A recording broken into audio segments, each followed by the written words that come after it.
shapes are slightly different.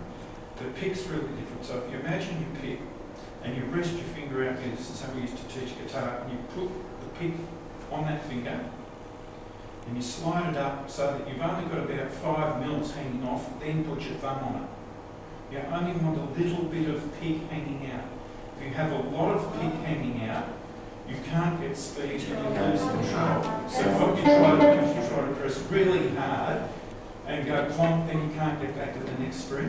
So if you only have a little bit of pick, because you've only got a little bit of fingernail, if you translate this to classical guitar, and I noticed you were using some classical, some folk, and some jazz movements in your hands, if you translate it across, all you've got is the length of your nails. And if they're longer than 3 mils, you're going to tear them off your hands, which I did in the exam. Very embarrassing. Blood all over the instrument. Don't want to go there. So if you only have a little bit to control, and imagine if you're bowing, the opposite is, if you're trying to come at each note and take your bow 6 to 12 inches off the strings, then get back, take it off, get back, you're not going to be able to play a string instrument. You want to keep as close to those strings as you can. And each wrist movement, guitar is wrist, it's not arm. So try that and see the difference. I agree with everything you said, except that with the cello being a bigger instrument, I think you need a little more pick and your movements would be a little bit bigger. But generally, in that context, just try to stay as close as you can and use as little as you can. And when you get it onto a double bass, be very gentle, you can break your wrist. Okay.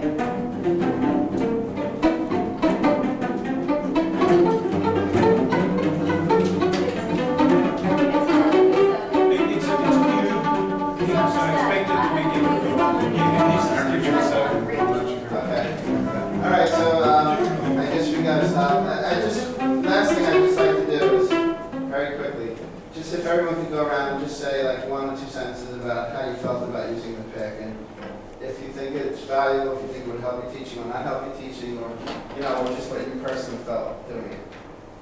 I really enjoyed it, yeah, and I was able to translate a bit more stuff. Well, I can think about a few more things now that I can do on this from guitar, so that's cool. I'm a teacher, so.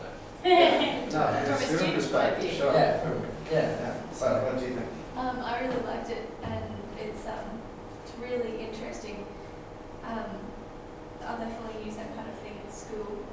Whether or not my schools actually supply anything is another thing. But it's also been very helpful with the pick thing, because I'm being thrown in the deep end and playing guitar in a jazz band next week. So, yeah. Okay. On the one hand, I find it's liberating because you don't have the bow division issues. But on the other hand, it's also challenging because I'm not used to it, and I guess it makes me appreciate what the students are going through when they have to do something that they haven't done before. That's true too. And also to make you appreciate the bow, because after doing this a lot, oh wow, oh wow. I found it somewhat difficult to be able to do both ways and be able to continue with it. So I ended up probably cheating a little bit and going just down ways all the time, which is just my thing. I just have to obviously practice more. But that's okay. I mean, you can do just down for a while, until you get really comfortable with it. Yeah. No, and as Daniel said, it's very liberating, and I think that the kids would find it very motivating. I wouldn't use it a lot, though. I would use it as a kind of a reward system-y type thing. We're going to do something different, Right. Like we did this thing as a reward, a dancing thing with our music. So it would be kind of more along the lines of, this is something different that you can do, as opposed to an every week thing, if that makes sense. I think for myself, though, it's a special technique. It's not something you do all the time. Yeah. But because there's so much else that you have to teach them, right. and it's so hard to find time to do stuff that's fun. But this is kind of cool, particularly in a group situation. And also that you could do scales with it or do arpeggios. So anything that you're working on, it gives you. Look how much time you all spent. Exactly. Playing scales in different ways. And if we were doing that with the bow, it would have been much more. I wouldn't say it's boring, but much more unusual. Whereas with the pick, it's like a whole other thing now, and a whole other way of thinking. What do you think? Yes, it whole different technique. As you say, one appreciates what the student has to go through learning something new and different, and it also has a different sound. It feels different, it has a different sound.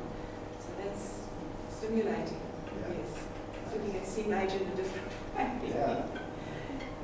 Yeah, in the same way, I feel like I'm closer to my instrument because there's obviously lots of capabilities that haven't been explored, and feeling it in a different way, hearing the different timbre of it, especially with the pick, it's something that I really enjoy doing at home, just jamming and trying to make weird sounds. And the oriental bit up there with the pick also sounded like those, I can't remember what they're called, but the traditional instruments. Oh, Yeah, the harpy, yeah. yeah, like those. I'm like, yeah, there's lots to do, and that's really exciting. I actually, in my concerto, I have, in the second movement, I have a picked part.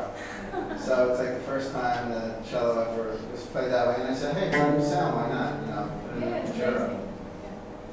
All right, well, thanks, everybody.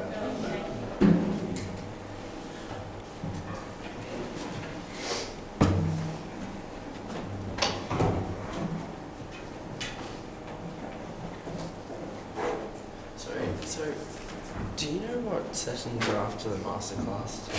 Yeah, I'll tell you.